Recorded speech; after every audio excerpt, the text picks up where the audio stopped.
Hi hello నేను మీనాజీ from Homi cooks. ఇవాళ సాంబార్తో మేము ముందుకు వచ్చేసాను. ముందైతే ఒక కుక్కర్ తీసుకొని అందులో 1-2 గంటల వరకు నానబెట్టుకుని కందిపప్పు వేసేసుకోండి. విజిల్స్ పక్కన పెట్టేసుకోండి. తర్వాత బాండీ తీసుకొని దానికి తిరుగుమూత వేసుకోండి. యాస్టీజ్ నేను ఎప్పుడు వేసేది ఆవాలు, జీలకర్ర, మెంతులు, చిన్నులపై కరివేపాకు వేసానండి. మనం తిరుగుమూతలో మెంతులు ఎందుకు వేసుకుంటామంటే కమ్మదనం వస్తుందని వేస్తానండి నేను జనరల్గా. మీకు ఇష్టమైతే వేసుకోండి, లేకపోతే లేదు.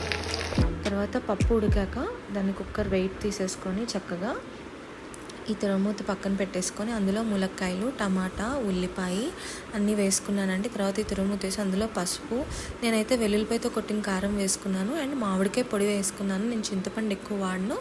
ఇవన్నీ వేసేసుకొని కొంచెం బాగా ఉడుకుతాయి కదా. ఉడికాక అందులో సాంబార్ పొడి వేసుకున్నానండి. ఈ సాంబార్ పొడి రెసిపీ నేను ఇంట్లో చేసుకుంది, నేను మీకు మళ్ళీ చూపిస్తాను. మనకి పులుపు సరిపోయే దాన్ని బట్టి వేసుకోవాలండి. ఇందులో కొంచెం నేను బెల్లం ముక్క కూడా వేసుకున్నాను. కొత్తిమీర, బెల్లం ముక్క వేసుకొని చక్కగా ఉడికిచ్చేసుకొని తీసేసుకుంటే మన సాంబార్ రెడీ. మీకు సాంబార్ పొడి మళ్ళీ చెప్తాను. మీకు నచ్చినట్లయితే లైక్ చేసి షేర్ చేయండి. బాయ్.